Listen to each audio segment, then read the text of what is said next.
Well, today on the programme, we're asking, does Christianity pass the outsider test for faith? Now, if that phrase is familiar at any level, it'll be because one of my guests, our atheist guest today, John Loftus, has been on the programme a few times before, and he's well known online as an atheist and for some books which he claims debunk the Christian faith. And the so-called outsider test for faith is something he's formulated, and he believes shows that Christians, if they were to examine their beliefs as sceptically as they treat other belief systems, well, that they would abandon their faith. We're going to be hearing from John and reminding ourselves of exactly what this outsider test for faith involves. One of John's main critics online in recent years has been David Marshall, who's our Christian guest on the programme today. He's a Christian author and thinker based out in China. He's got a great interest in world religions, and his new book, How Christianity Passes the Outsider Test, is a response to John's claims, and he says shows that Christianity is unique among world religions in 4 ways. We're going to be getting to some of those, but just briefly, he believes that it does answer 2 of God's promises to Abraham, changes the world along the way. It passes what could be called Aristotle's outsider test for faith and fulfills the deepest traditions in world history, the deepest truths in all world traditions. So there's lots of stuff we're going to be trying to unpack on the programme today as we look at this question of the outsider test for faith. But welcome along, first of all, both to John and to David. Thank you. Yes, thanks for having us on. It's great to have you both on, gentlemen. It's been a long time, David, since we had you on, I think. It seems to me back in the early days of the programme, probably. But you've been writing and publishing a lot in the intervening years. And as you're probably less familiar to some of the listeners than John, perhaps we'll start with you. Brief background to you, David, and how you've come to sort of be writing in the area of Christian apologetics, and particularly with regard to Christianity, as it fits within the world religions. Well, I've been fascinated by other cultures and other religions pretty much all my life. And I've been working in Asia for a big chunk of my adult life also. So when I read John's discussion of the outsider test for faith, I was very interested because for me, it's not just an outsider test. I live in parts of the world that are very far removed from historical Christianity. So it's very interesting to me to see. I actually wrote my dissertation on this subject, on how Christianity relates to Chinese culture in particular. And when as you've looked around and seen the diversity of belief, particularly obviously your experience in China, where of course Christianity has seen a huge growth in the last 50 years or so, how do you kind of see that when you look at the writings of skeptics and secularists, particularly in the West? Do you think there's a mismatch that when they're talking often to Western Christianity, that they're not seeing the full picture at some level? Well, there's a Chinese proverb about a frog that lives in a well, and he looks up through the well and he sees the sky, but he only sees a very small part of the sky. And it's not just John. I credit John for bringing this subject up again. This is a question that has been raised all the way back to the Epicureans in ancient Greece.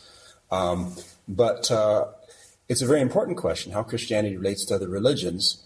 It seems to me that it's like buttered bread. It's the new invention. It's the best thing on the block right now. Almost every skeptic is bringing up this argument in one way or another. And I think John probably deserves a lot of credit for reintroducing it into the discussion. I mean, as far as you're concerned, in your experience, when it comes to the different objections that are levelled then against Christianity, do you feel like this is one that has a particular potency? That I suppose it's linked to that very common question, how can Christianity of all the religions claim to be true when there are so many making competing truth claims? Exactly.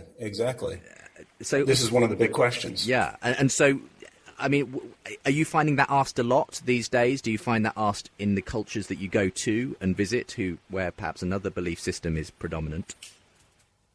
Well, certainly, and this is a question that, all the way back to early Christianity. Christianity was birthed into a plural system where in ancient Greece and Rome, where there were all kinds of different religions, some of which resemble some of the religions of China today. So the question of how Christianity relates to the marketplace of faiths and of beliefs and of ideologies has been with us from day one. It's not a new question. But in our day, when the world is becoming one in many ways, and we're a global village, as they put it. It's become increasingly important for us to consider whether we're in the West or whether we're in Asia. And from an Asian perspective, Christianity came as a colonial master in many eyes, and so people saw it as an invader and as an enemy. And therefore, it's really quite amazing the effect that Christianity has had on Asian cultures. Well, perhaps we'll get to some of that a little later on. But it's great to have you on the programme today, David, to talk about the outsider test for faith and why, as you say in your new book, you claim Christianity passes it. If you want links to both those who are joining me on the programme today, John and David, don't forget you can find that at premierchristianradio.com/unbelievable with today's show. Let's talk to John Loftus, our other guest on the programme today. John, thanks for joining us again on the programme. We've heard your story. I won't ask you to repeat it now, of how you lost your faith as a Christian, though it's an interesting one to go into. I'll make sure we link to some episodes in the past where you've gone on, you've talked about that at a bit more length. But talk to us about the outsider test for faith, because I think it's really important we establish what that is and why you believe it shows that Christians, if they rightly considered their beliefs, would and should abandon them. Well, yeah. There's lots of evidence that we believe what we are raised to believe on our mama's knees. I mean, it's we didn't know to do otherwise. And yet, when it comes to religious faith and a lot of other, almost everything, we're taught different things on our mama's knees. And so, my argument is that when we decided to, become adults and to join the adult community, we need to question what Mama taught us, and that's really hard to do because we love our mamas. But if we were raised in a snake handler's family, we would think that's normal. And if we were raised as Scientologists or Mormons, or Catholics or Protestants, or Confucianists, we would just think that's normal until we, walk outside, I suppose, or we move to a different country or a different place like David Marshall has in China. What we have to do is we have to examine what our mama taught us about our religion, because there are mutually exclusive religions out there. So, I just propose a test that says that we should approach our own religious faith, the one we inherited from our mom and dad and uncles and brothers and significant others or teachers. We should approach our own inherited faith from the same standpoint as we approach the religions that we don't believe in, we reject. And I ask myself, how do we do this?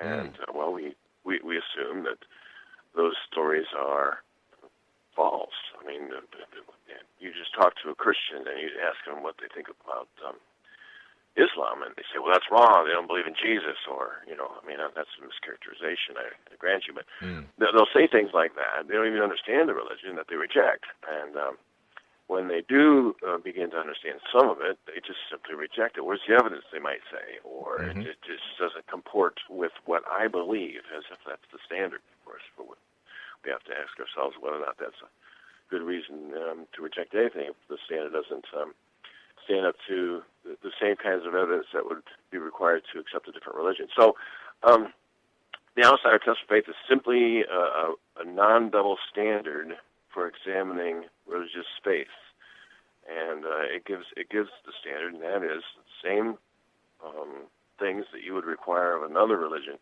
you should require of your own faith. And I grant that there could possibly be a religion that would pass the test. It's not. Anybody who reads my book and comes away thinking otherwise is really misguided. And is your view? And from what I remember, when we last discussed this, I think it was with Randall Rouser actually a couple of years ago now, John. But I think his one of the areas he pressed you on was whether atheism as a belief system, as a worldview, shouldn't equally be, run through the outsider test of faith experiment, and that too has questionable assumptions and aspects of which can't be proved. Yeah, I find, I want to say thanks to David Marshall, actually, because there are a lot of Christian philosophers who have ignorantly, in my opinion, rejected the outsider test for faith, Randall Rouser being one of them, Victor Ruppert being another. Matthew Flanagan wrote the worst possible review you could ever imagine in a Christian journal. I mean, it was just blatantly dishonest, if you ask me. But David Marshall, at least, is smart enough to realize, you can't really kick against the goads. The outsider test for faith is a good standard. It's valid, and I want to thank him for doing that. So I find Randall Rouser is basically debating himself here because, like you said in that earlier program, he was questioning the value of the outsider test of faith, and he has rejected it, and he maintains that it has no validity. Now he's endorsing David Marshall's book. That's like, my opinion of Randall Rouser is that he'll do and say anything. Well, Randall's not here to defend himself, so I guess we perhaps shouldn't press too far into that. But obviously, Randall. Well, in Randall's defense, it is a good book. Well, look, we'll I'm sure it's got many commendations apart from Randall Rouse. But Randall, who I know is a regular listener as well as an occasional contributor to Unbelievable, feel free to send in your responses too, and we'll make sure your voice is heard at some point. But in any case, John, just ask him why the change of tune. Why is it that on the one hand he rejects it, and on the other hand he endorses the book that embraces it? Well, let's find out just how far David Marshall does embrace it, because I think that's an important question. Well, it's a complicated question. It's not a black and white sort of thing entirely. Now, I agree with what John just said about not having a double standard, and I think that first of all, to put the record straight, I think that this idea of the outsider test of faith was invented by the ancient Greeks. It was repeated by G.K. Chesterton in his masterpiece, The Everlasting Man, and I actually brought the same question up myself in a book in the year 2000. And I said, go ahead and look through the whole world. Go wear out your tennis shoes through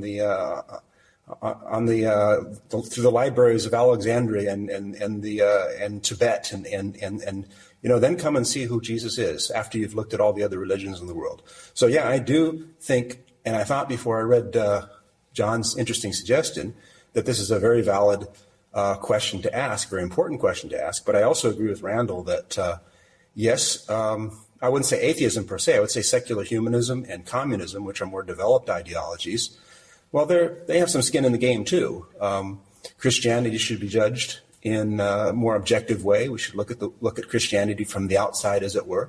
We should also look at secular humanism and other atheistic ideologies from the outside as well.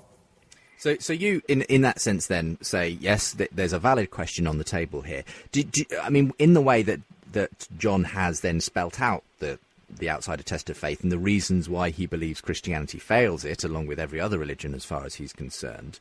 Any specific areas you wanted to pick up in terms of criticism of the general concept of the outsider test of faith?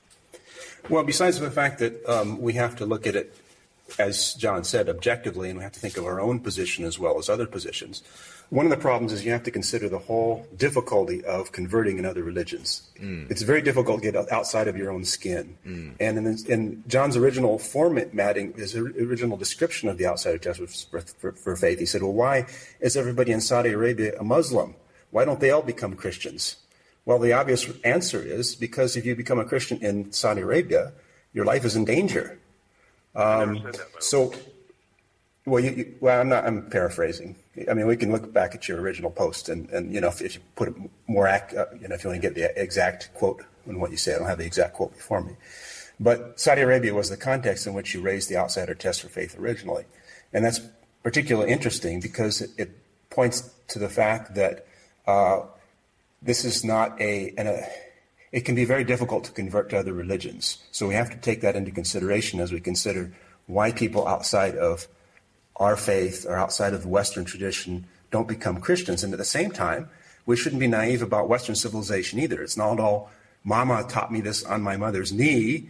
Mama taught us Christianity on our mother's knee. And then we went to a secular school, and we're often told some things that went against Christianity, as I've seen in the public school system myself as a substitute teacher, even in America, and I'm sure it's the same way in the United Kingdom.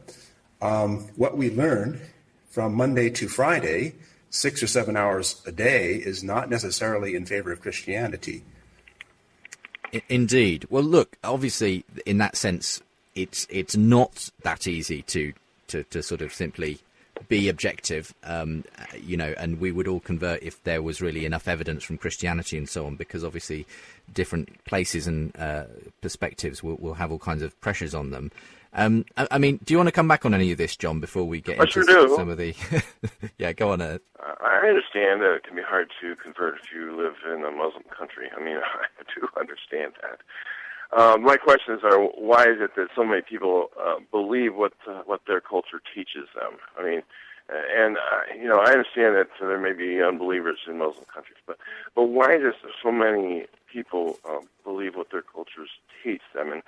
And in America, if you're raised by a conservative evangelical family, then most likely, not always, but most likely your uncles and your grandmother and your mom and dad's friends from church, they all believe the same sort of thing. And yes, you do have, the outside influences of culture, secular culture, that might chip away at the certainty of how you were raised.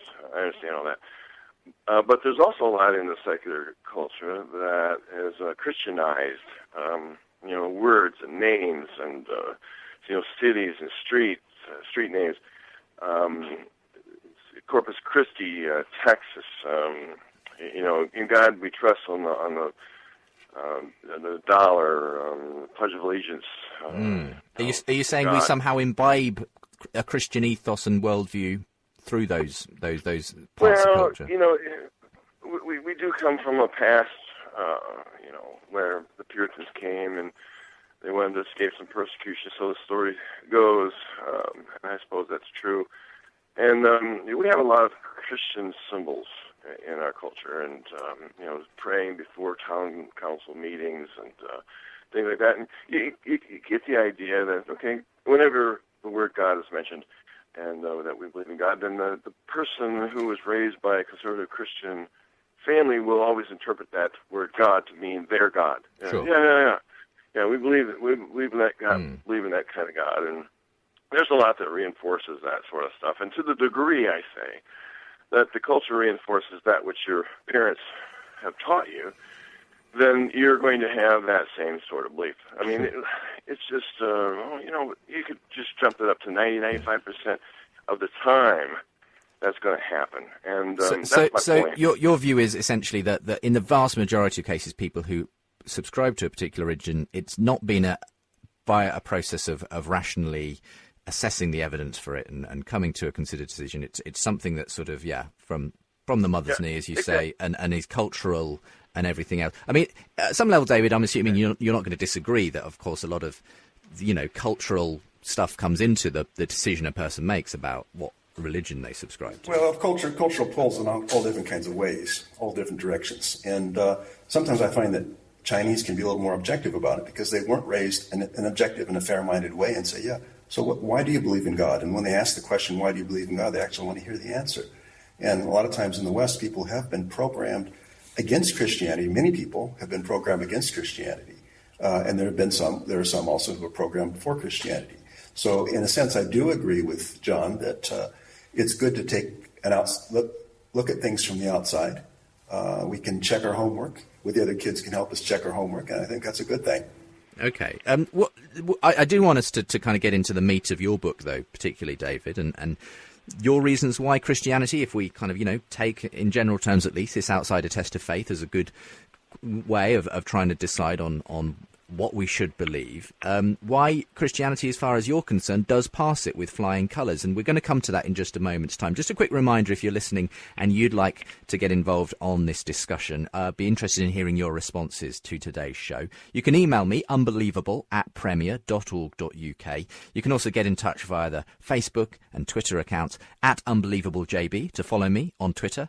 Facebook.com/UnbelievableJB is the Facebook page. And of course, all of those links and more, and opportunity to comment on today's show from the Unbelievable website. That's premierchristianradio.com/unbelievable.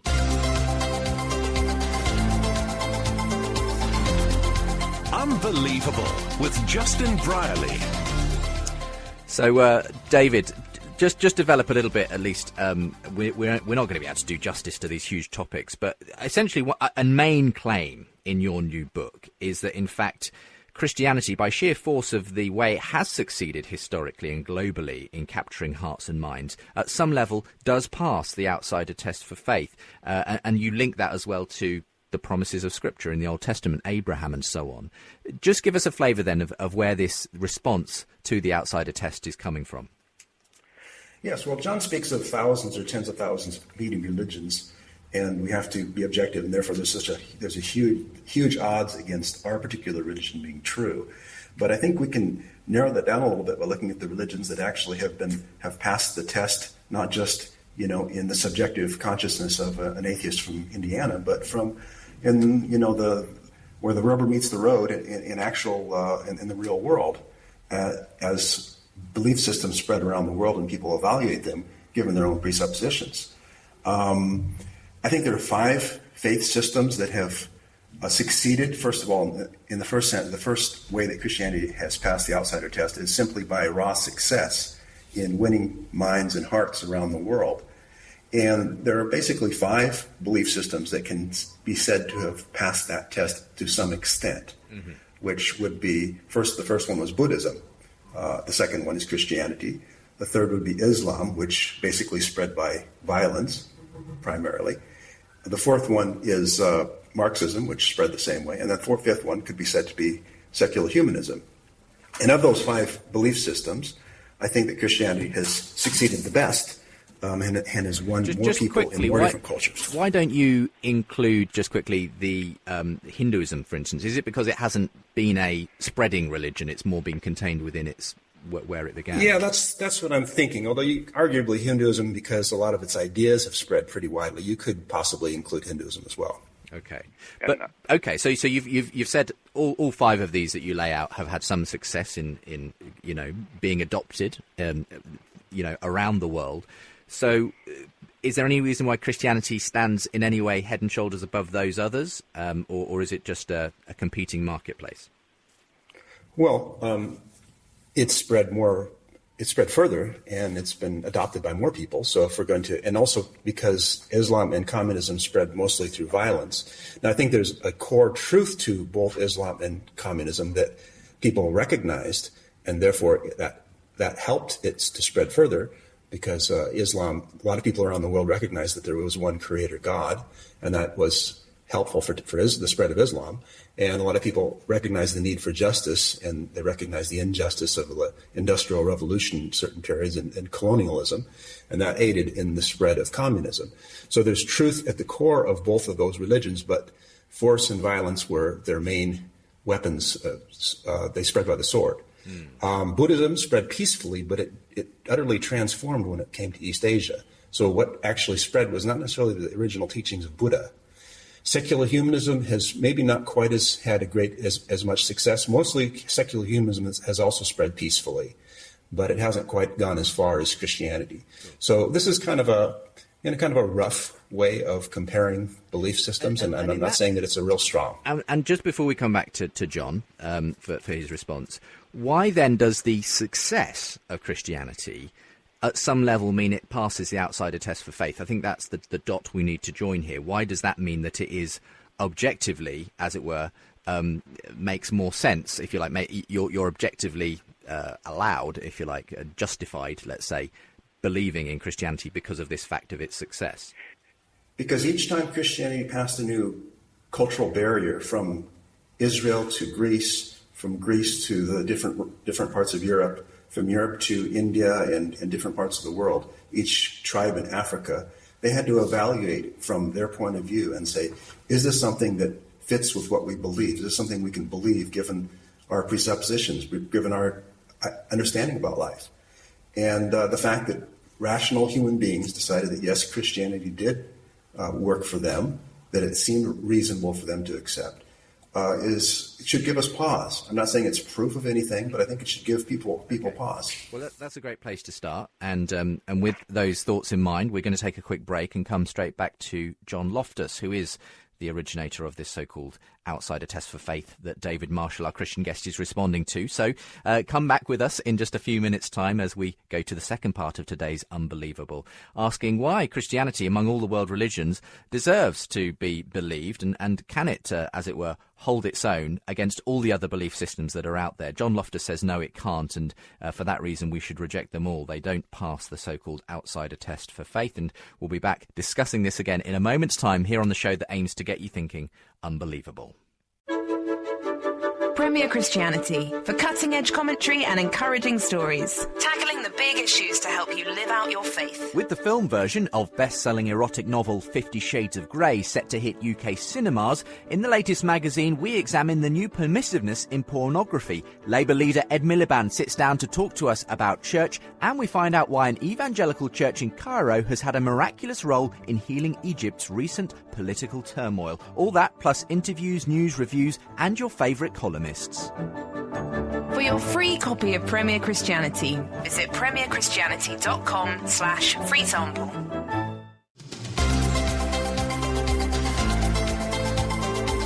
You're listening to Unbelievable on Premier Christian Radio.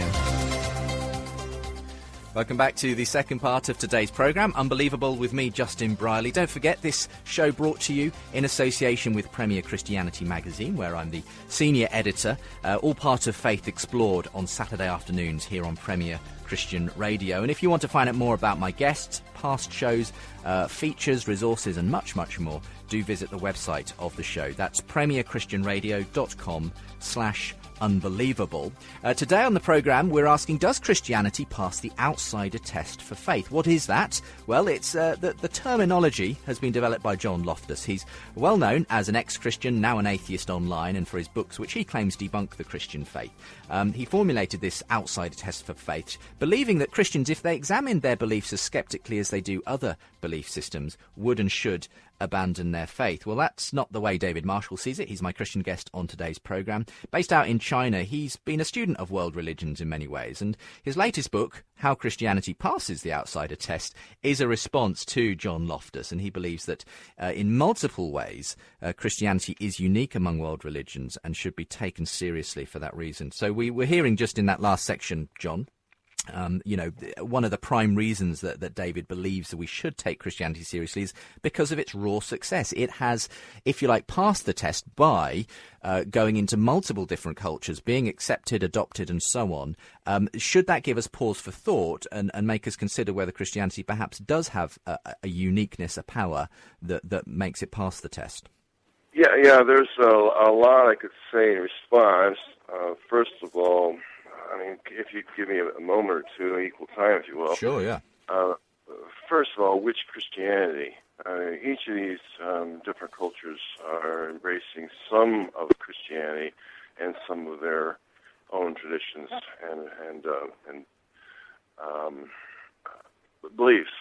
And what happens is that when Christianity goes into different cultures, there's a syncretization process that takes place, so that some people and some tribes can embrace, things that other people in other cultures wouldn't embrace at all and condemn as heresy, even though they're both Christians. Okay, so which Christianity is actually being embraced? It's the one closest, the one most appealing to the religion that already exists there. Okay. And what if you give me equal time? Another thing is, Christianity really offers the most wonderful story out there. I mean, really, God would, come down and die for our sins. We all feel guilty about something, and so if someone says, well, you know what, you can be forgiven for all you did wrong, and here's how it had to take place. Jesus had to die for your sins, and he was the Son of God, and wow, isn't that wonderful? I mean, in a superstitious world where you couldn't, verify the evidence for yourself, you couldn't go see the empty tomb, for instance. There's a lot of hearsay going on, edited stories that, wound up in the New Testament. I mean, it's just a wonderful story. I mean, who wouldn't want to embrace it? That's one of the things I face all the time when I'm trying to convince others that the story itself is not the evidence. So, and there's evidence that the story isn't true, because the very people who should have known better would be the Jews of the first century. And we know there are about 8 million of them in the known world.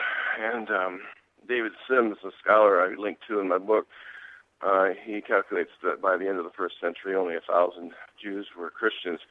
I mean, they knew their prophecies in the Old Testament. They believed in the same God. They believed in the hope of the Messiah. And they believed in miracles, that Yahweh did miracles. I mean, they had all the right things that would be there to accept Christianity. And they were there, and they saw, and they rejected. So I asked, why should I have to embrace something that they who know better didn't? And two more things, if you would. Yeah, please. I mean, let's rattle them out, and we can then sort of try and just discuss them one at a time, and I'll try and... yeah, go ahead. Yeah, it's simply not true. I think David hinted at that earlier in his book. He admits that Christianity was spread by the sword. I have a new book out called Christianity is Not Great. You can find it online. David Eller has a wonderful chapter in there about the spread of Christianity, colonialism, and what it did to other cultures. It destroyed some indigenous peoples, and it destroyed their cultures. It did indeed spread by the sword. And the last thing I want to say is this. The idea that Christianity succeeded, and I understand David's point because he reiterated earlier about it crossing cultures. The fact that Christianity succeeded in places is not part of the outsider test for faith. Otherwise, like you said, Buddhism would pass it, and I guess he just admitted Hinduism would, and by all accounts, Mormonism is passing it, and so is Scientology today. Success is not an indicator of a religion that's true. And probably not at all. It depends on the culture. For instance, I would be impressed if evangelical Christianity succeeded in America today or in Europe. I would be more impressed because we're more scientifically enlightened. If you talk about the first century, second century, down through the first millennium, the rise of science had not occurred yet, and so you're talking, or if Christianity was successful in Africa and Asia like it is right now, you're talking about a superstitious people. Okay, and, so it's more likely to be accepted in pre-scientific cultures and so on. You think that... Right. Well, there's lots to tackle there, and I do want to give you a chance to sort of dialogue in this way rather than us just to try to do long checklists of objections and responses. So what I'm going to say is that I think particularly the question of whether Christianity was spread by the sword is in itself a really big topic, and perhaps we'll hive that off for another show. Hopefully, maybe next week we can pick that up. But David, I'm an historian of religions, and the answer is no. Well, okay. Well, let's put that one to one side and say we'll maybe tackle that next week, because I think that's a huge area. In 10 out of 12 periods. Well, let's periods possible. Let's get some of the other objections then, and I'll bring John back in to kind of have a discussion on this. Which Christianity was the first one? It's come up in all kinds of ways and tends to get syncretized, says John, depending on the culture it comes into. So what's your comeback on this? And we'll let John also dialogue on this, David. Well, all belief systems tend to mix, and that's true of atheistic ideologies as well. Right now, I'm seeing before my very eyes, and here in China, that communism is starting to mix with Confucianism and with some even Christian values.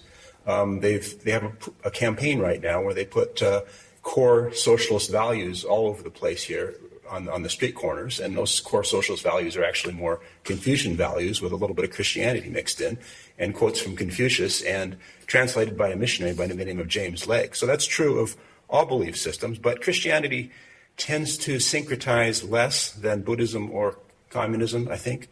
And the reason for that is we have a core basis of belief, which is the Bible, and A lot of times East Asian Christians are very firm in what they believe. And it's, I remember reading Augustine when I was a young man and saying, hey, this guy from the 4th century, North Africa, he's my brother.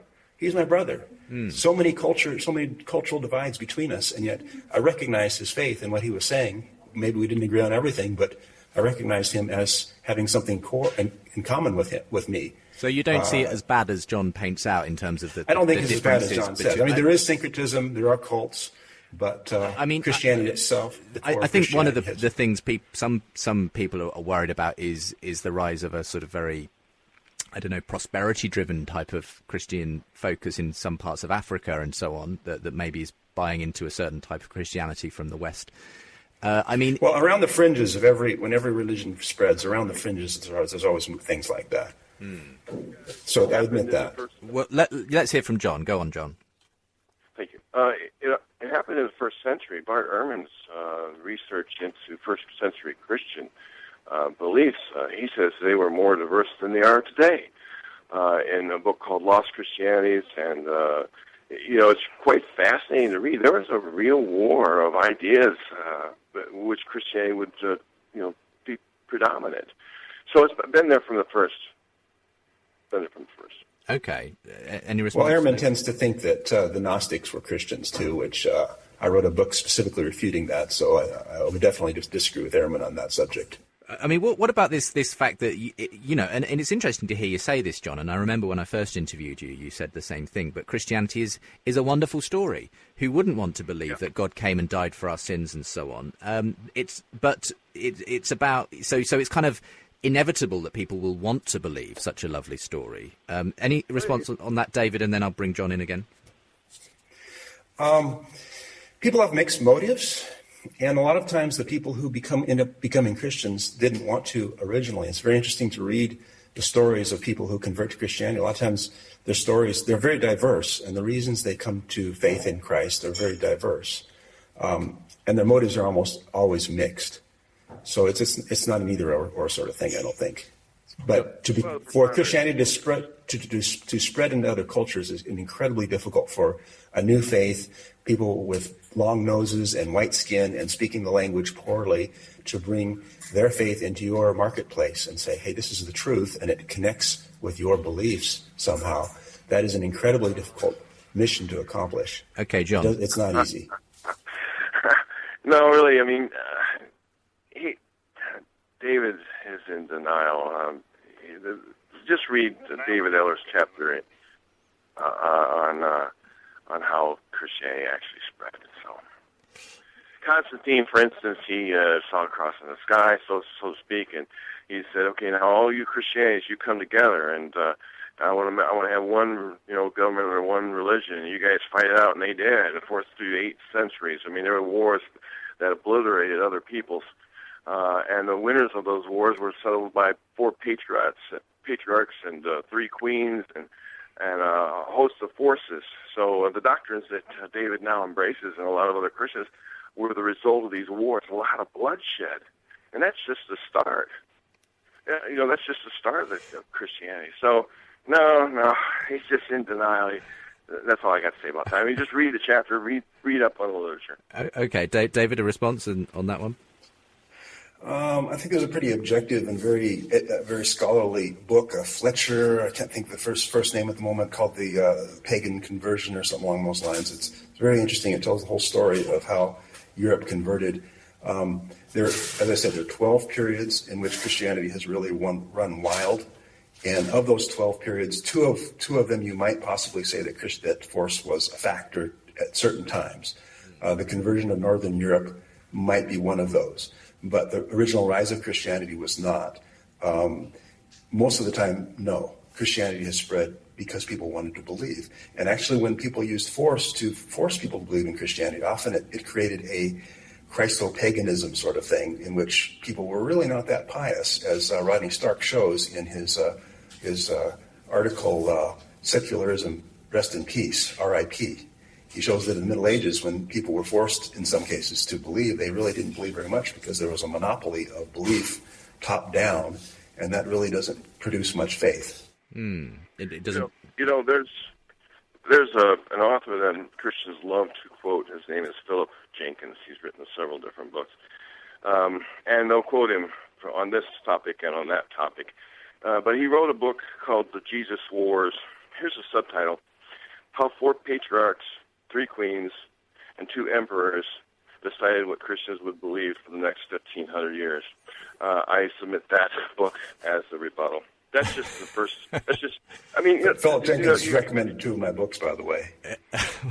well, look, David, the political aspect of Christianity and how, yes, kings and queens and so on, emperors have shaped to some extent the history of Christianity. I mean, is this a kind of an objection per se to Christian faith and how it therefore fails the outsider test for faith? I guess I don't know. You don't. Yeah, I don't know. I guess we've kind of gone off the tracks a little bit here. We have a bit, but what's your response to that? Is it a problem that Christianity has a political history as well as obviously the faith obviously, history? Obviously, for the first 300 years, Christianity was a persecuted religion, and that's when the Christian scriptures took form. And that is, I mean, Christianity wasn't persecuted for the first 300 years.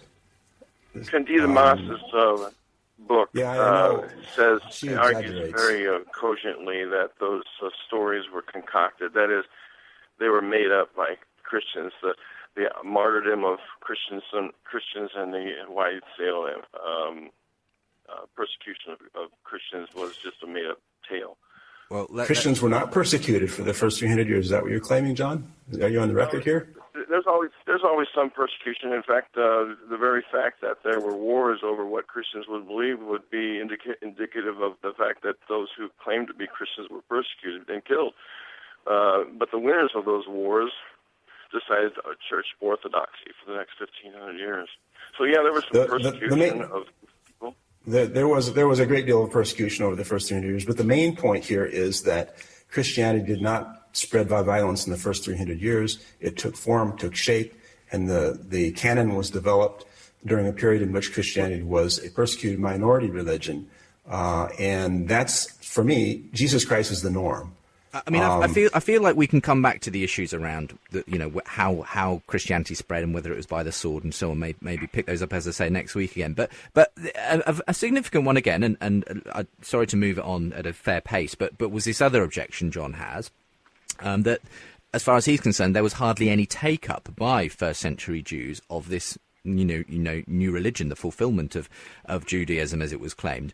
So is that not itself obvious evidence that it doesn't fulfill the outsider test of faith if the people it most directly applied to didn't believe it at the time? Well, I think Rodney Stark is a wonderful source on this too, the rise of Christianity. He shows, well, first of all, every new belief system begins with a small group. That's one of his principles as a sociologist of religion, is every new belief system begins with a small group. But he shows that Christianity actually did do quite well among Jews for the first few hundred years. And that's why that huge number of Jews decreased over those years, because many of them had converted. It's true that originally Christianity arose among a fairly small group of people. There were, I think, 1,000 it's not really that small, even though Stark uses that figure himself. But that's how every new belief system starts. That's how communism started. That's how a lot of secular humanist ideas started too. I don't really think I think that's how John Loftus's ideas started too. They started with one person. Does that mean they're wrong? I don't think so. John?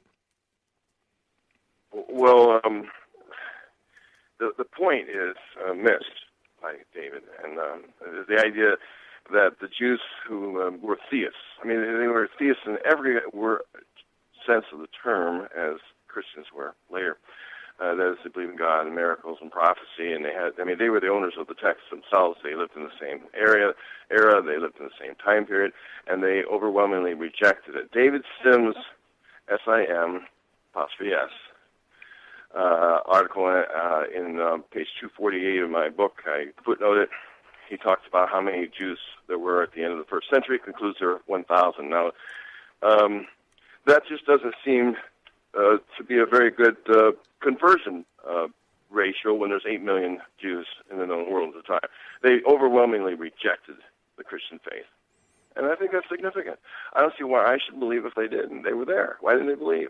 And when you consider the kinds of things that you're told to believe in the Christian scriptures, I can see why they would reject the Christian message. First off, there is no prophecy in the Old Testament that is considered a prophecy that points to Jesus as the Messiah. There's no prophecy that talks about him being raised from the dead. There's no prophecy that talks about him dying on the cross. There's no idea in the Old Testament of a dying Savior. None. It's just not there. Let's again allow David to pick up on some of these points. I mean, obviously, we're familiar as Christians to read the accounts of Paul evangelizing both Jews and Gentiles in the New Testament, David. But if we accept that maybe by the end of the first century there was a relatively limited number compared to the overall population of Jews in the world that had actually converted. Is it because they simply weren't convinced by the claims of Christianity, by the claims of Paul? What's your take on this? Well, probably first of all, the overwhelming number of them had probably never really had the heard opportunity the gospel. to hear that, for sure. Right, and secondly, of course, there was social pressure. Social pressure is incredibly important when it comes to conversion, and it usually keeps conversion down. I know a lot about this because here in Asia, in many countries, less than 1% of the people are Christians, and that's primarily because Christianity came associated with imperialistic powers, and therefore and the it was social associated pressure with being essentially in forms of the Jewish persecution. in the Jewish case, yes, in the Jewish case, the leaders of the Jewish people, the Pharisees, as the Gospels very clearly explain, opposed Jesus, and at a time, this is a time when the Roman Empire was crushing the Jewish people, and in 70 AD they really did nuke nuke Jerusalem basically, and destroy the Jewish nation. There would have been incredible pressure to conform to what the Jewish people, what the Jewish high priests and leaders told them was normative Judaism. However, I think there were more than 1,000 Christians by 100 AD, and Christianity did spread rather rapidly among Jews as well as among Gentiles, although there was more resistance because there was more social pressure. Before we go back to John as well, his other claim is simply that from his point of view, it's actually because Christianity didn't fulfill what the Jews were expecting from the Messiah. What's your take on that? Do you think that was a factor in why they? I think John is mistaken right down the line on that. I mean, looking at Isaiah 53 and Isaiah 52 and 53, at Psalm 22, I think that there's a clear concept that there's going to be a suffering Messiah who is going to die, and there is even the idea that he's going to come back from the dead in Isaiah 52 and 53. Okay, John.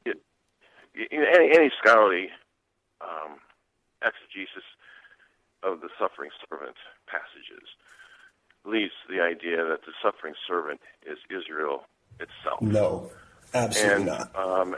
Look at Isaiah 49 verse 3. I'll let you come back on this, David. So let's just let John have his say at this point. Sure. And there's no passage in any psalm, whether it's 22 or 69 or any of the others, 40, that is a prophecy. These are prayers of agony, and anything that might look forward to the hopes of a future messianic age is not a prophecy in the sense of here are the specifics, because every oppressed people are looking for a Messiah, of some kind, a savior, a king, a rabbi, whatever. So that's not a prophecy that this is going to happen. It's just a hope for such a thing. No prophecy in any psalm. Isaiah is not about Jesus. And there's a lot of other kinds of prophecies, so-called prophecies, that are not prophecies at all. Okay. David, response before we start to wrap up this section? Well, I didn't expect to talk about Isaiah today, but I think that it's very, very clear throughout the Old Testament that the description of the suffering servant in Isaiah 52 and 53 is just not the way the Old Testament describes the children of Israel. I mean, the children of Israel are not sinless. They're not, and it even says that the the suffering servant is going to redeem his people Israel or something like that. I don't have the exact print in front of me right now, but the implication is that the suffering servant is going to act on behalf of the children of Israel. And I don't know how Israel is going to act on its own behalf to save itself somehow. It's clearly referring, there's several things you can go through in that passage, and you can find that it's really talking about a person. Now, there are a few passages in Isaiah where it does seem to refer to Israel in some such way, but overall, I think it's pretty clearly talking about a human being. Okay, well, we're going to leave that there, I think, just because we don't have time to get. Okay, one response, John. Okay, quick question, John. Okay. A quick question, David. After all the interactions that we've had online and what have you, I'm just curious if you've ever read Why I Became an Atheist, my book, my magnum opus. Not yet. I've read most of your books. I think you've read one of my books, right? Yes. That's my magnum opus. And in that book, I have a chapter on prophecy. It's a long chapter. I suggest you read it. I quote from Christian scholars on these topics, the topics of prophecy. And it is as I say. Well, I've written on that chapter myself, but that sounds interesting. Maybe I'll do that sometime. Well, look, we don't have time to go into a show on whether Jesus fulfilled messianic prophecies or not. But in any case, let's try and just well, I tell you what, let's go to a break, and then we'll come back and give ourselves a little more time to maybe pick up on another area that John wanted to talk about as well. We're talking today about whether Christianity passes the outsider test for faith. If you put Christianity alongside all the other world religions, and if you like, asked an outsider to choose one, would Christianity come out top, or would actually that outsider reject them all, believing that they're all contradict each other and none of them can be objectively believed? Well, that's the view of John Loftus, our atheist on the programme today. He's well known for this so-called outsider test for faith. If you want to find out more about him, links to his work from today's programme at premierchristianradio.com/unbelievable. But in response, David Marshall today, our Christian thinker on the programme, based out in China and a student of world religions, says actually Christianity does pass the outsider test. In fact, that's what he called his new book. Again, if you want more info on him and the book, links from today's programme online. That's premierchristianradio.com/unbelievable. We'll be coming back as we continue this discussion here on Unbelievable, the programme that aims to get you thinking every Saturday afternoon here on Premier Christian Radio. Welcome back to the final part of Unbelievable with me, Justin Brierley, part of Faith Explored on Premier Christian Radio. Faith Explored is our programming between about 1 in the afternoon and 5 in the afternoon that helps you to think through your faith. Lots of it is available online, things like The Profile. If you go to premierchristianradio.com/The Profile, you should be able to listen to the most recent editions of that. And coming up between 4 and 5, today's Profile guest with Maria Rodriguez, our Vineyard church leader Christy Wimber, and Ugandan missionary Marilyn Skinner. Both have extraordinary stories to tell. You'll be interested to listen to them. And of course, Unbelievable is available to listen back to online. Many people do that week to week. premierchristianradio.com/unbelievable. Links there to further resources, past shows, and indeed ways to comment on the programme too. Lots of people have been leaving comments under last week's programme on Christian humanism. I shall read some of those. Also by email they've come in, and I'm going to read later on Arnold's one, who says, "You got me again, fuming to respond. Good work." So we'll hear what he has to say, among others, as well as hearing more response to the episodes on hell and mathematics. We cover a fair range of topics on Unbelievable, don't we? So that's all to come. Don't forget that if you're in next week for the programme, you can hear part 2 of today's show. Essentially, we're continuing the conversation next week between my guests on the programme today as we continue to look at the outsider test for faith. You're listening to Unbelievable on Premier Christian Radio. Well, we're into the final part of today's programme and our discussion on the so-called outsider test for faith. My two guests joining me today on the programme have been David Marshall, who's a Christian author and thinker, and atheist John Loftus, a former Christian. And as I mentioned earlier on in the programme, if you want to hear more shows in which John has contributed and indeed spelled out some of his story, then I'll make sure there are links to some of those with today's programme.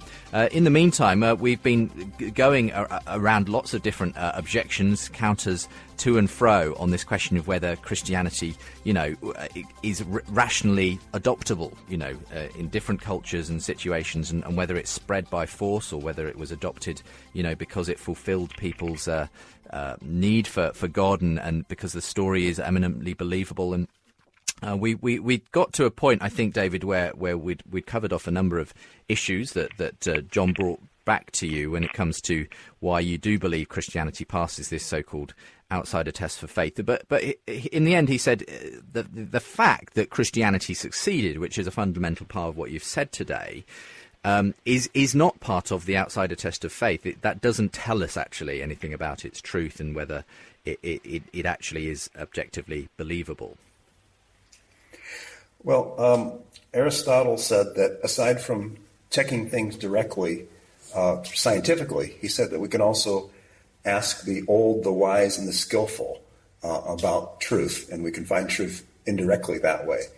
And I think that if we are the frog in the well and we're looking at the world through our little hole and looking at the sky from our own individual subjective perspective, we're likely to miss something. So I think we should hear what humanity has to say. The old outsider test should be more than just a rhetorical exercise to win points in an argument. It should be about the total human experience and the search for ultimate truth. And therefore, we allow other cultures to help us sift truth, because people at different periods and different times, whether they're Gnostics or Hindus or Buddhists or secular humanists or people of different cultures and different belief systems, they're going to have some insight. They're going to have some way of looking at the truth and giving it a few hard knocks and kicking the tires a little bit and saying, what is there to this? Is there something to it? Is there something true about this? So we should listen to humanity. We should hear what the rest of the humanity has to say. And when we do that, we find that Christianity comes out pretty well. Before we come back to John, I'm interested in your personal experience. You live and work in China a lot of the time. And as I mentioned, we have seen this explosion, really, of the Christian church in China, even within, it being this very sort of nailed-down Marxist regime. And what's going on there, then? Why are people adopting, as far as you can see, from their history, why is it so fertile to the Christian faith? It must be more than just, that looks like a rationally justifiable set of beliefs. It must be answering more than that when it comes to why people adopt Christianity in China. Well, I was talking to my business partner the other day, yesterday actually, and she's sort of Buddhist, and but she's had some dreams about Christianity, and she's kind of thinking about it a little bit. And she said, I believe in God. I'm a theist. Now, if we say I believe in God, John used the word Shangdi, which is the Chinese word for God, as one of his alternative gods to look at. Well, Shangdi is not a Western god. Shangdi is not a god in the Anglo-Saxon sense, but he is God. He's the supreme God who's the father of all, and he's good and benevolent and above everything else, far above any spirits. And belief in Shangdi goes back to the 5 classics of ancient China, the book of poetry and the book of history, especially, which are the earliest of the classics. And if you look at those books, the greatest Western scholar of those books, a guy named James Legge, when he sifted those books over 30 years, he came to the conclusion Shangdi is to the Chinese just what God is to our fathers and our forefathers. So here I come to this place that's so far removed from Western civilization, and I find that, first of all, there's an understanding, a recognition of the supreme God who shares many of the same characteristics in cultures very diverse and very far apart from my own culture. Now I forgot your question. Well, it was why is, if you like, China so fertile, apparently, given its that's one of the reasons, Marxist history to Christianity. And so you say, yes, there is already this concept of God which seems to that Christianity can speak into. There's all kinds of things that point to Jesus in the Chinese culture and in other cultures. Yeah, and so when you find people adopting the Christian faith, is it because when they hear the story, or they it somehow fits in with everything they've been looking for? Is it also, you talked about dreams and so on. Are there supernatural things happening which seem to be drawing people to to faith, particularly in Christianity? Yes, and as I said before, converting outside of your own belief system to another culture, it's another belief system from outside. It's very difficult. So there's all kinds of things that prod or push from the inside, push people to Christ. And miracles are among those reasons. I've met lots of people here who have had those sorts of experiences. And recognition that the gospel fulfills very important truth, things that are very important to them, is also another very important element. And so then coming back to this question that we began with, why you do believe then Christianity succeeded is a relevant factor in the outside test of faith. It's because it's a multiplicity of factors that we're looking at as far as you're concerned with why a belief system is adopted and makes sense within different cultures. Yeah, people are both rational and irrational. People have, Jesus said, I am the way, the truth, and the life. So there's the moral, there's the existential, and there's the rational. People are a mix of those things. And we find truth, we seek truth, we also run from truth. And we have mixed motives, but there are things within us. I think those three of those things, there's truth to those things. There's truth to morality, there's truth to beauty, there's truth to the search for life, greater life, and we also have a driving need to know what's true about the world. Well, John, has this at any level answered your objection that as far as you're concerned, Christianity succeeded isn't a valid, part of the outsider test for faith? No, it's not. It's just, I laid out the criteria, and I don't think anything he said has disputed it. And if you want to know whether a faith is true or not, if you want to examine the faith you inherited, you have to be brutally honest, and it's really hard to do that if you were raised in that particular small culture inside a family in a small church somewhere, or maybe even homeschooled, or at a private school. That's you have to actually be brutally honest, and merely saying, well, our faith has survived.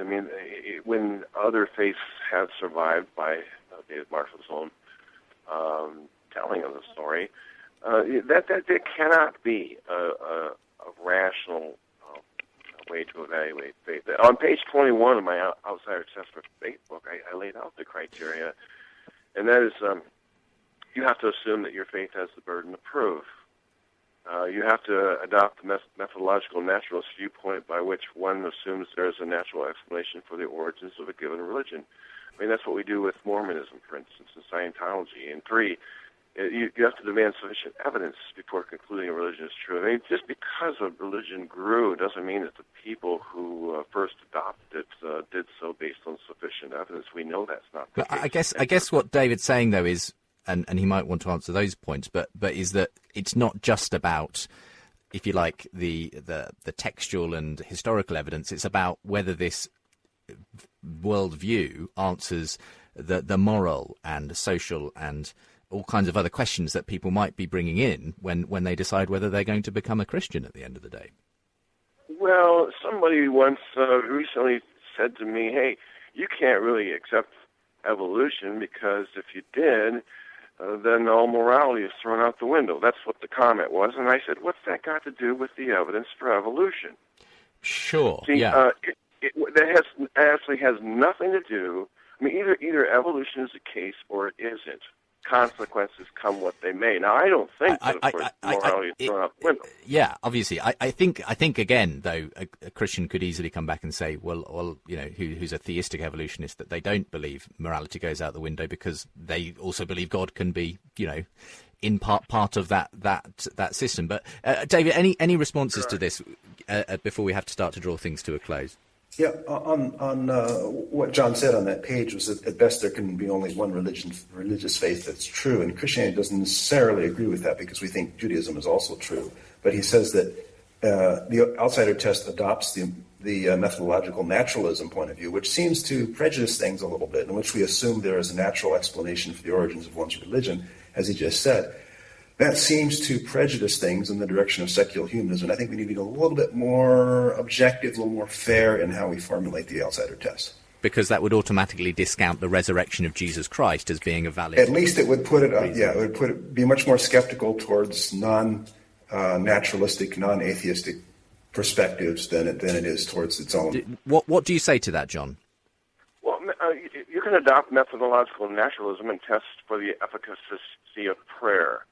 And that adoption doesn't change the results. Prayer either works or it doesn't. You can adopt methodological naturalism and come up with an astounding amount of evidence for, say, the Exodus and the wilderness wanderings and the conquest of Canaan. And that evidence will then convince people. You can find the pillar of salt that Lot's wife was supposedly changed into with traces of human female DNA in it. That the methodological naturalism has nothing to say about the evidence if the evidence is there. Okay. Any response before we have to start to wind things up, David?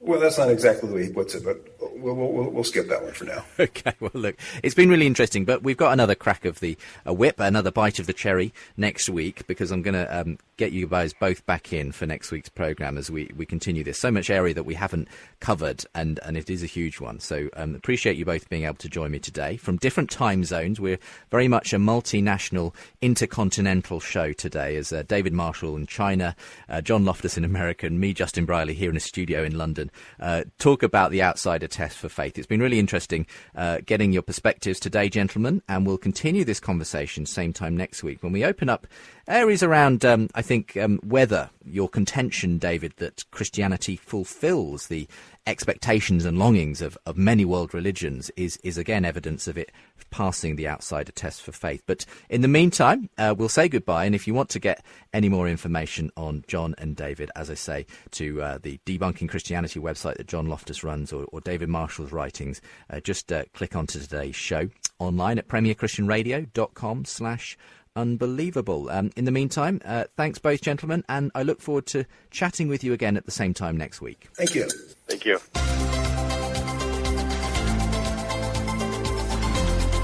Unbelievable with Justin Briley.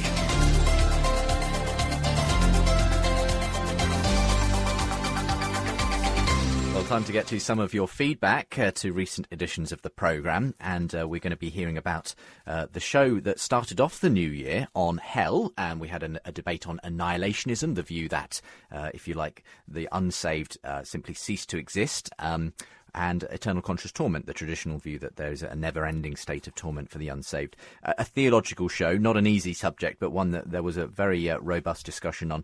And, of course, last week's was very interesting. Christian humanism was under debate, and whether humanists, i.e. atheist humanists, need God to support their particular view of the dignity of humans and so on. That was Angus Ritchie and Stephen Law on last week's programme. Just as well, I wanted to say a hello to anyone who is perhaps listening via podcast because they've been attending the Reasons for God event that took place at St Mary's Church, Brighton Square in London. I was not able to be there myself, unfortunately, but it's great to know that I think a packed house for that apologetics conference that took place over the weekend. So to our friends at RZIM putting that on, well done. More of the same, please, and we're looking forward to being joined on this programme in the not-too-distant future by Vince Vitale for a great discussion with Julian Bagini on the problem of suffering. Anyway, let's go to some of your emails. Here's Nate, who emails in on that Al Mohler Chris Date debate on hell. Chris Date taking the annihilationist position, Al Mohler, well known as the president of the Southern Baptist Theological Seminary, taking the traditional view. So Nate was not too impressed with Al Mohler. He says, full disclosure, I am basically a traditionalist, but I've been impressed with the conditionalists I've heard and the vigour with which they present their biblical argument. I can certainly see the draw to the view, and Chris did a wonderful job of exegeting Scripture in support of it. Mohler, on the other hand, brought virtually no exegesis to the table. The vast majority of what he said filtered down to the church has always said this, or the Bible clearly teaches this. You'd think the president of a theological seminary would be able to bring more exegesis to the table, but all he seemed to do was repeat his own view with the assumption that no one in their right mind would disagree. This is disturbing for a couple of reasons. First, because many people assert him as one of the heavy-hitting intellectual elites of modern evangelicalism, yet he couldn't present really a single exegetical argument after Matthew 25 for his case. Now, I'm going to have to skip out some parts of your email here, Nate, but you say, second, the two prongs of Mohler's argument, church history and the clear teaching of Scripture, are both tools which can easily be used to deconstruct any array of beliefs that Baptists and Calvinists hold for theological persuasions to which Mohler belongs. For instance, infant baptism, church history is in favour. The objective saving nature of baptism, the Bible clearly teaches this in 1 Peter 3:21, the real presence of Christ in the sacraments. Take, eat and eat, this is my body. Justification by faith alone, and so on. So you finish up by saying here, Nate, I'll be the first to cite church history in defence of a doctrine, but let's not use it only when it's convenient and cavalierly dismiss the serious inquiry of someone who has a plain reading of the Bible that differs from ours because the status quo seems to be on our side. Chris Date spoke like a true scholar and an intellectual worth paying serious attention to. If I become a conditionalist, he will be a major reason why. Ray Chung wanted to take issue with the conditionalist view, the annihilationist view, and is referring to an aspect of Scripture that we didn't really cover in that programme, Daniel 12:2. I wanted to bring that up, and in Daniel 12:2 it says this, multitudes who sleep in the dust of the earth will awake, some to everlasting life, others to shame and everlasting contempt. And you say that where this has been addressed by conditionalists like Chris Date and Glenn Peoples, they've interpreted this to mean that the saved will be remembering the unsaved with shame and contempt. Chris Date puts it this way, shame and contempt refer not to what somebody feels, but rather to how they're concerned about how they will be remembered. Well, you don't agree with that. You think that's a bit of a spurious interpretation of Daniel 12, verse 2. You say, I think it's possible to offer a far better explanation, one that even meets the criteria of proportionality of punishment. But before putting this forward, let's never forget what God has offered to us through Jesus with wide open arms, if only we'd ask. Here's my take on Dan 12:2. Many of us know what it's like to wake up with that awful thought, oh my God, did I really say or do that? How could I have been so horrible? How could I have been so stupid as to miss my son's play for the sake of a few more minutes at work, etc., etc.? I think this is what Daniel 12:2 is all about. In hell, the unsaved will know perfectly God's righteous demands. They will spend eternity fully cognizant of their own failing, fully ashamed of the things they've done, and fully self-condemning. In hell, there won't be any drinking buddies there, as Dawkins puts it.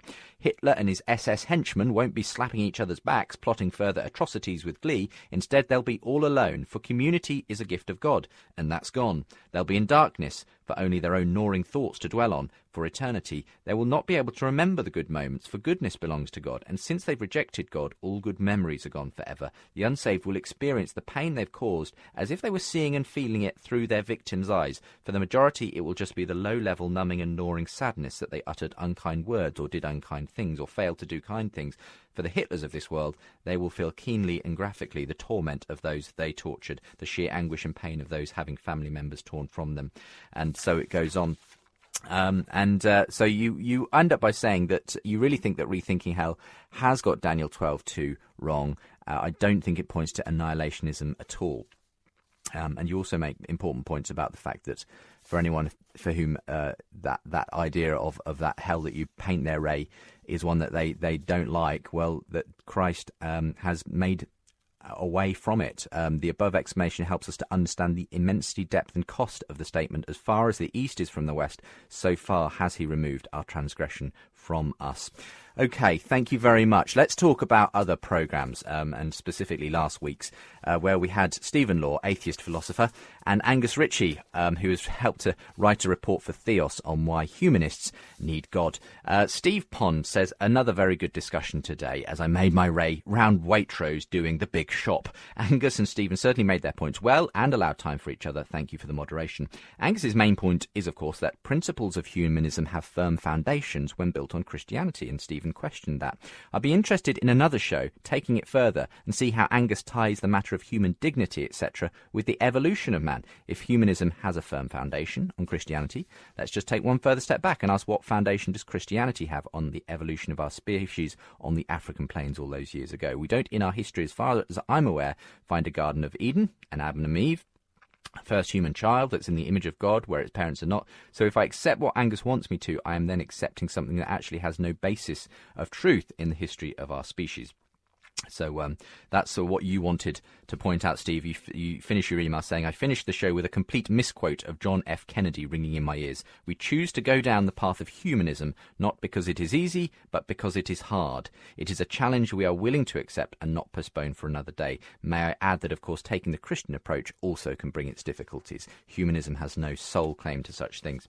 Arnold in Toronto, I promised to read Arnold's email. He said, well, you got me again. Fuming to respond. Good work. Why are your guests talking about a man in a coma and whether his life is worth the life of a monkey? My God, what a boring static example. How about how many animal lives is a human life worth? Does the kind of animal matter? What if the animal is going extinct? Does it always tilt in the person's favour? This question is the main reason I rejected Christianity. It's a horrible thing to walk around on the planet thinking you are sacred and everything is here for the pickings. It's deeply unwise and narcissistic and explains a lot about the condition of the world.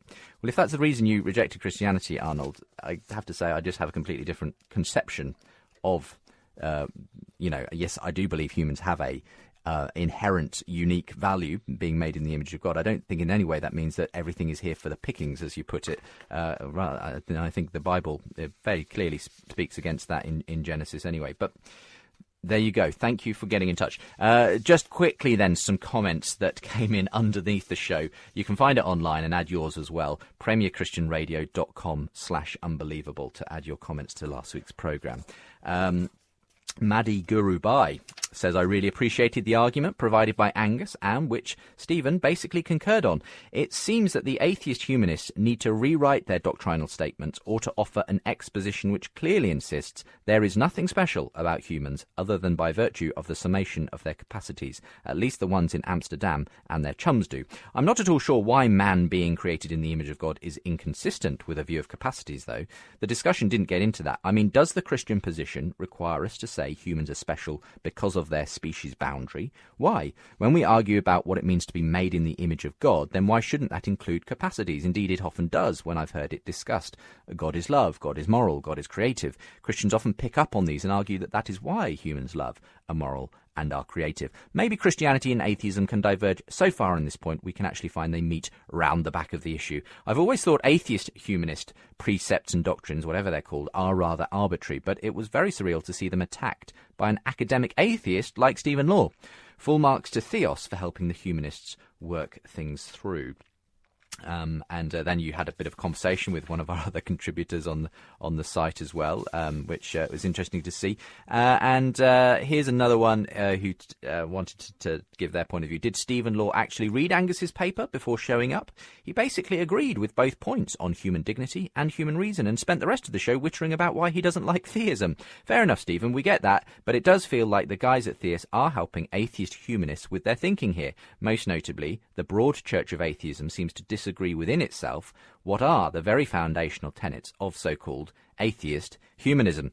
Anyway, thank you very much for all of those thoughts and your responses to last week's programme. And so just as we close out, just time to tell you what's coming up on the programme next week if you're able to tune in. If you're staying here on Premier Christian Radio, though, coming up next is The Profile. Maria Rodriguez is joined by two fantastic women, Marilyn Skinner and Christy Wimber. But if you're joining me next week at the same time or via podcast, here's what's coming up for you. You're unbelievable. It's round two, essentially, of today's discussion, as I'm joined again by John Loftus and David Marshall. We're going to be looking further into David Marshall's book on why Jesus passes the outsider test for faith. So join us again for that same time next week here on the show that aims to get you thinking unbelievable. In the meantime, have a great week.